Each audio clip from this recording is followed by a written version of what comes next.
Você está sabendo que está para acabar a patente do Ozempic no Brasil? Agora, o que isso significa na prática? Será que esse medicamento que está cada vez sendo mais falado vai ficar mais barato, por exemplo? Vai ter mais concorrência? Tudo isso a gente vai trazer no nosso My News Entrevista, que está muito especial.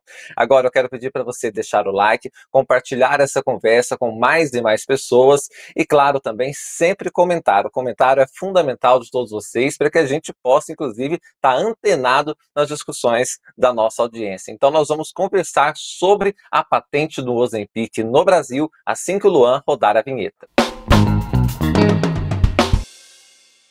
Bom, vou apresentar o nosso convidado. A gente tem a alegria de receber aqui o Reginaldo Braga Arcuri. Ele é presidente executivo do Grupo Farma Brasil. Reginaldo, tudo bem? Obrigado pela gentileza de aceitar nosso convite. Agradeço eu, vai ser um prazer poder participar aqui desse canal tão importante que vocês têm. Reginaldo, eu quero começar então com essa pergunta que não quer calar. A patente do Ozempic no Brasil, ela vai terminar daqui a pouco mais de um ano. E o que representa isso na prática, o fim dessa patente? A pergunta é muito interessante. Se você me permite, eu queria voltar um pouquinho antes. Claro. Né? O que é uma patente? Né? Uma patente é uma espécie de contrato entre a empresa ou a pessoa que descobriu esse produto, né? A lei chama de inventor, né? E o Estado, né? Representado pelo governo brasileiro. E o governo brasileiro, por sua vez, representa a sociedade. Então, a patente é uma coisa que busca sempre manter um equilíbrio entre duas coisas fundamentais. Por um lado, o estímulo ao desenvolvimento de inovações. Né? É claro, todo mundo sabe hoje que a inovação é um motor fundamental das sociedades, da economia, não só porque traz, como no caso dos medicamentos, melhores tratamentos, mas também porque é por onde as sociedades geram mais empregos e geram mais qualidade de vida para as suas populações.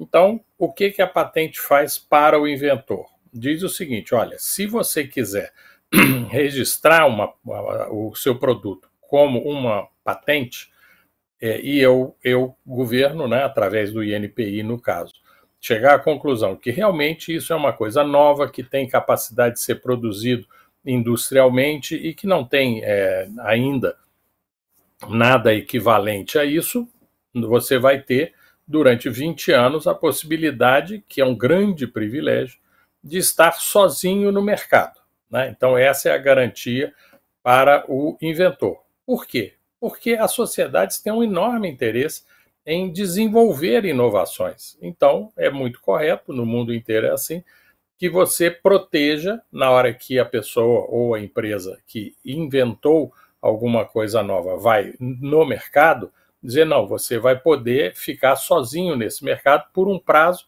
certo. Muito bem. Por que as sociedades, e aí os representantes delas, que são os governos, acham que isso é uma coisa positiva? Porque o outro ponto de equilíbrio é que quando se esgotar esse prazo de 20 anos em que o inventor, seja uma pessoa ou uma empresa, repito, estiver sozinho no mercado, essa patente vai estar disponível para ser estudada e copiada e delas surgirem novas evoluções por qualquer pessoa. Então, o equilíbrio da patente é sempre esse mecanismo: proteção para o inventor, possibilidade de ampliar o uso depois que acaba o prazo da patente. Né? Então, o que nós vamos ter no caso do Ozempic é um caso clássico disso. Quer dizer, você tem esse período que completa 20 anos no ano que vem, a partir do qual qualquer um poderá produzir a molécula semaglutida. Né? É sempre bom lembrar também o seguinte: a patente não é uma receita de bolo, né? Não é uma coisa que tenha lá todos os detalhes, passo a passo, como é que você faz.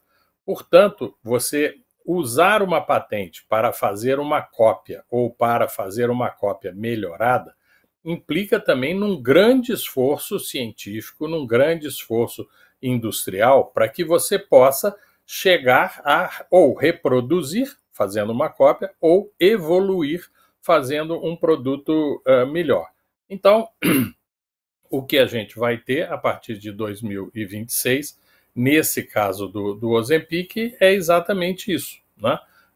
E você tem também outras patentes, por exemplo, uma empresa nossa, a AMS, ela vai fazer não a semaglutida, mas a liraglutida, né? Que é uma molécula da mesma família, mas que é feita com peptídeos sintéticos, né? Quer dizer, ela tem uma rota que não é a rota biológica como é a da liraglutida.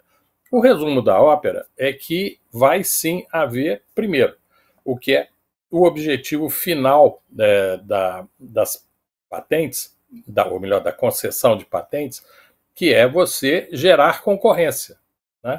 Então, ao cair a patente, você vai ter, de novo, isso. Quer dizer, quem tiver capacidade industrial, capacidade científica, capitais suficientes, vai poder usar as informações básicas que constam da patente para produzir cópias ou coisas evoluídas a partir daí. E aí entra no mecanismo de mercado, quer dizer, você vai ter muita competição e, claro, competindo, cada um vai ter que calibrar o seu preço a ponto de ter compradores, né? Então, sim, vai ser uma coisa muito positiva para os brasileiros. O Reginaldo, e aí nesse caso, a indústria farmacêutica brasileira já está pronta ou está bem avançada para fabricar a semaglutida por outros laboratórios? Sim, sem dúvida. Eu posso falar dessa empresa nossa, a AMS, há uma outra empresa nossa, a Bion, que também está trabalhando nessa linha, e há outras empresas brasileiras que também estão exatamente fazendo bom uso do final da patente. E é bom, se me permite frisar isso, Claro. esse é exatamente um bom uso da patente, né? O mau uso da patente é quando você fica tentando estender a patente para além do que é o prazo previsto na lei, né? E aí, o que acontece? A sociedade tem um prejuízo, porque ela fica privada do acesso ampliado para esses bens que tiveram o seu prazo de proteção patentária vencido. Pois é. Aí eu queria aproveitar então para falar um pouco sobre a fabricante original, a que detém a patente do Ozempic, que é a Novo Nordisk dinamarquesa, né? A empresa ela está pedindo aqui no Brasil para que essa patente seja prorrogada. Mas eu estava estudando e já existe uma jurisprudência grande na justiça de que não há margem para isso. A empresa alega, inclusive, que a liberação mesmo do produto no mercado demorou muito e que ela teve, vamos dizer, a exclusividade do mercado por menos do que esses 20 anos, na verdade, muito menos. Como é que você vê essa discussão? Existe alguma possibilidade real dessa patente ser prorrogada? Primeiro, eu acho que a Novo Nordisk é uma empresa super importante, está estabelecida no Brasil há muito tempo, fabrica insulina em Montes Claros e desenvolveu esse medicamento e por isso está tendo uma importância mundial aumentada além do que já tinha. Em segundo lugar, é claro que cada um pode reivindicar aquilo que acha que é mais justo, seja apresentando os seus pleitos no Poder Executivo, seja recorrendo ao Judiciário. O que ocorre é que o Brasil tinha, na lei de propriedade industrial, que é a que determina como é que você concede, protege e cuida para que a patente não extrapole os seus objetivos, que é a LPI, né? Ela tinha no seu artigo 40, desde 96, um parágrafo, era o parágrafo único, que dizia, traduzindo assim muito superficialmente, que se o INPI demorasse mais de 10 anos para analisar a patente, ela teria, o inventor teria pelo menos 10 anos a mais de proteção patentária. O grande problema disso é o seguinte: a Constituição diz que patente tem que ter prazo determinado estabelecido na lei, tá certo? E a lei diz que o prazo é de 20 anos a contar do depósito do pedido no INPI. Não é 20 anos a partir da concessão da patente. Por que a lei faz isso? Porque a partir do momento em que você deposita a patente, quer dizer, depósito quer dizer, INPI, estou aqui te entregando o que é a minha patente para você analisar e ver se cumpre com as condições que a lei exige para que seja concedida a patente. A Lei de Propriedade Industrial Brasileira, no artigo 44, diz o seguinte: a partir do depósito, e durante todo o período de análise da patente, a proteção contra a entrada de produtos baseados nessa patente ou em algo que infrinja essa patente é proibido, tá certo? Então, você pode mover ação contra quem fizer isso. Então, quando a Constituição diz que é um prazo certo e a lei diz que é 20 anos, fica claro que é isso, a partir de quando a lei diz que conta o prazo do depósito da patente, tá certo? E aí, como havia esse artigo, que no fundo, esse parágrafo, que no fundo estabelecia uma espécie de mobilidade do prazo, bom, pode ser no prazo tal a partir da data do depósito, mas se tiver o atraso, pode ser outro prazo de vencimento da patente. Qual era o problema? Tem dois problemas fundamentais nisso, né? O primeiro é que você está estendendo um grande privilégio, que é isso de ficar sozinho no mercado, Sim. além do prazo que foi estabelecido na lei por conta de um atraso do INPI, de alguma coisa desse tipo. Em segundo lugar, porque ao fazer isso, você transforma um prazo certo num prazo móvel. E isso tira a possibilidade de que aqueles que querem fazer uso, que é o segundo pilar das patentes, da possibilidade de usarem essa patente depois de vencida para produzir, né, um produto derivado dela, não vão saber nunca quando é exatamente que essa patente vence. E aí, por exemplo, no caso dos medicamentos, mas vale para praticamente todos os outros bens industriais, você nunca consegue produzir uma cópia ou um produto melhor quando a patente vence, se você começa a fazer isso exatamente a partir do dia seguinte que a patente vence. Porque, por exemplo, para medicamentos, você tem que fazer milhões de testes, tem que submeter a Anvisa, você tem que demonstrar tudo, etc. E aí, essa coisa, a própria lei brasileira prevê, que é uma coisa que derivou de um litígio nos Estados Unidos, a lei brasileira prevê uma coisa chamada exceção Bolar. Chama Bolar porque era uma das partes no processo americano, né? Mas que diz o seguinte: você não pode vender um medicamento sob patente antes de vender a patente, em nenhuma hipótese. Mas você pode começar a desenvolver esse medicamento para quando, se for possível até no dia seguinte que a patente vencer, você poder entrar no mercado.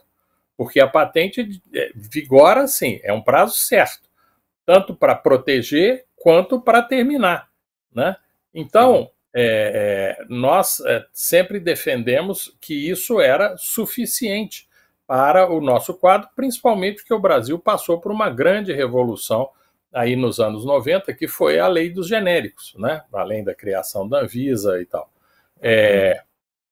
E aí, nós recorremos ao Supremo Tribunal Federal, é uma ação que levou 8 anos para ser julgada, e em maio de 2021, o Supremo Tribunal, também simplificando muito aqui uma longa decisão do ministro Toffoli, o Supremo Tribunal disse: não, esse artigo é contra a Constituição, exatamente porque ele retira a característica essencial da patente, que é ter prazo certo, e declarou que esse artigo era inconstitucional, e quando uma lei ou uma parte de uma lei é declarada inconstitucional, ela deixa de existir no mundo jurídico, né? Então é cancelado a vigência e ela é extirpada do texto legal aonde ela está. E foi isso que aconteceu. E há hoje várias empresas que estão movendo ações, não é exatamente esse caso aí do Ozempic, mas que estão movendo ações na Justiça Federal de primeira instância, tentando reverter essa decisão do Supremo, o que é uma coisa tecnicamente impossível, né? Sim. porque é exatamente o Supremo produz as decisões das quais não cabe mais recurso. Houve, inclusive, alguns recursos ao próprio Supremo, logo após prolatada a decisão, mas hoje em dia isso é uma coisa superada, né? Então, a gente tem dito muito isso, quer dizer, você tem dois resultados hoje em operação, né? Primeiro, fica claro que a patente é uma espécie de contrato de ampla gama, mas não é propriedade de ninguém. Ninguém tem a patente para sempre, né? E, em segundo lugar, que essa decisão do Supremo um pouco enterra, né, todas as outras possibilidades no judiciário de você reverter essa decisão, né? Então, esse é o quadro que nós temos hoje. Temos 66 ações na Justiça, todas as decisões de primeira instância são favoráveis a essa nossa tese, contrárias à tese dos insurgentes aí contra a decisão do Supremo. Olha, Reginaldo, foi muito esclarecedor essa sua fala. A gente está aprendendo muito aqui nesse nosso My News Entrevista. Por isso, eu queria pedir para todo mundo que está nos acompanhando deixar o like e compartilhar essa discussão com mais pessoas. Inclusive, pessoas que estão usando o Ozempic, porque hoje é uma febre realmente. Todo medicamento tem riscos, é importante sempre a orientação médica. O Ozempic, que é esse medicamento que foi pensado inicialmente para diabetes. O Reginaldo até lembrava que a fabricante que detém a patente é um expoente nessa questão de remédios para diabetes, e que depois foi percebido que poderia ter um uso também no emagrecimento. Lembrando que a questão da obesidade mundo afora é um problema muito sério, no Brasil também, daí que esse medicamento vem como uma possibilidade interessante sempre e repetindo com orientação médica. Reginaldo, agora, se você for na farmácia e comprar este Ozempic, é um medicamento muito caro, né? Quanto que está a média de valor mais ou menos dele? E aí eu queria te perguntar isso. Existe uma possibilidade real dele ser mais barato por causa dessa concorrência? E avançando um pouco mais, a gente pode pensar daqui a um tempo ter um medicamento genérico desse Ozempic, portanto, no Brasil?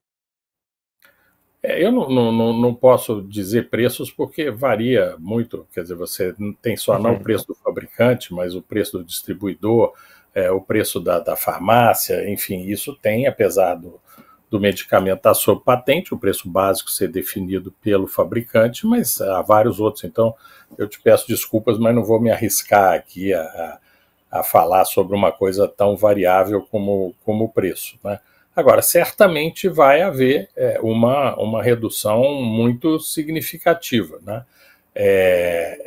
Não que vá ser uma redução brusca, quer dizer, você desce, sei lá, chutando aqui um número de 1.000 para R$ 10, né? Por quê? Porque esses medicamentos todos têm processos de fabricação muito complicados, porque são remédios muito sofisticados, e demandam, mesmo para você fazer as cópias, demanda um conjunto de estudos que tem que ser feitos para, junto à Anvisa, demonstrar que eles têm a mesma qualidade, segurança e eficácia do medicamento de referência, mas que vai haver uma redução, vai, porque não só vai haver um conjunto grande de fabricantes dessa molécula, mas como vai haver, como é o caso que eu mencionei já, de companhias associadas a nós, de outras moléculas, e está havendo uma ampliação muito grande dos estudos e do desenvolvimento dessa, também usando um termo mais simples, aspas, família de moléculas. Então, você vai ter concorrência grande pelo fim da patente e pela ampliação das pesquisas sobre isso.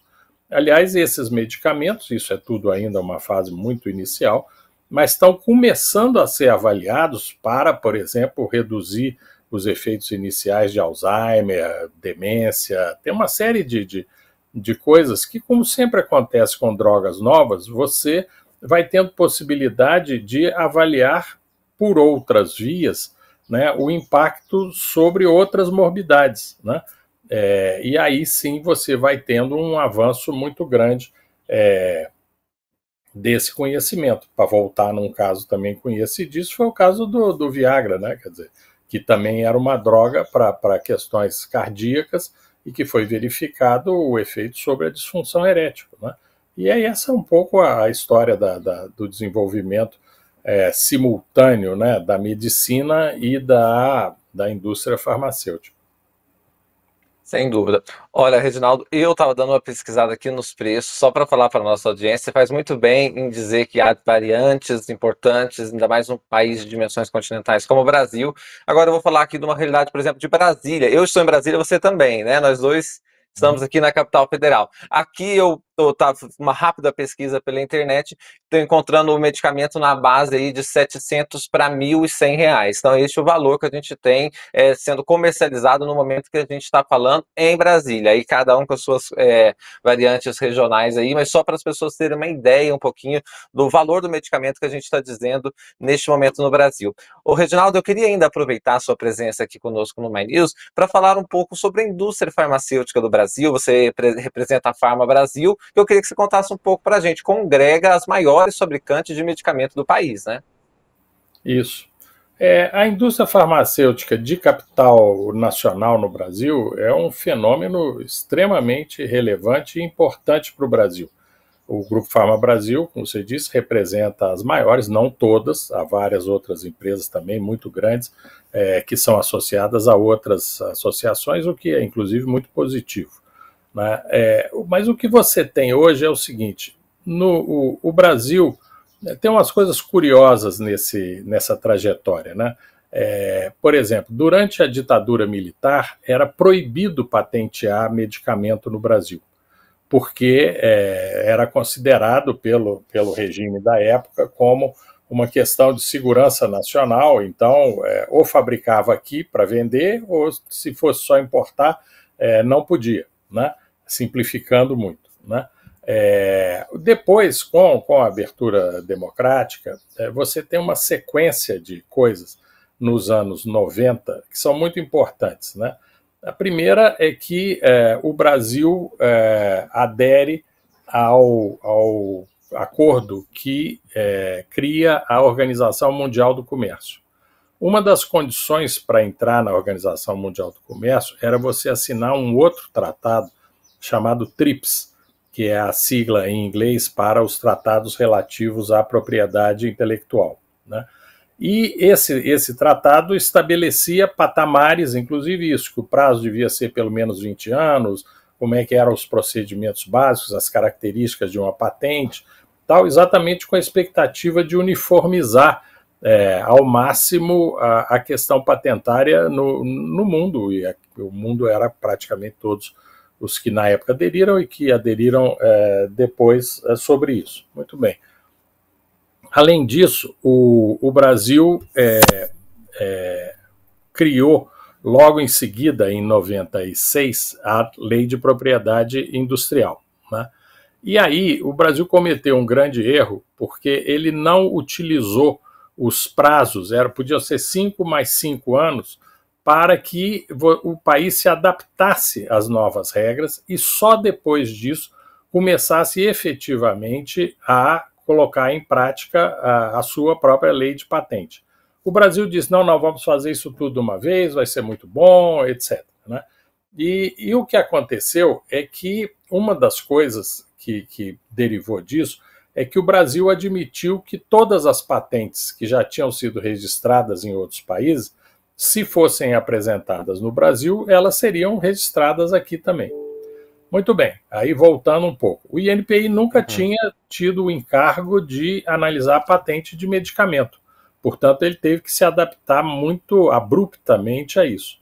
É uma das razões de você ter o famoso backlog, quer dizer, o atraso de patentes do INPI, não só de medicamentos, mas principalmente de medicamentos.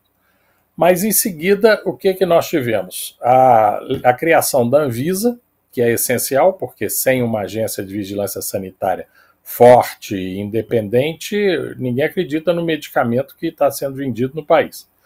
E, em segundo lugar, logo em seguida, veio a Lei de Genéricos, que abriu essa possibilidade de você estimular a produção de cópias, né, desde que você vendesse com pelo menos 35% de redução em relação ao preço do medicamento de referência.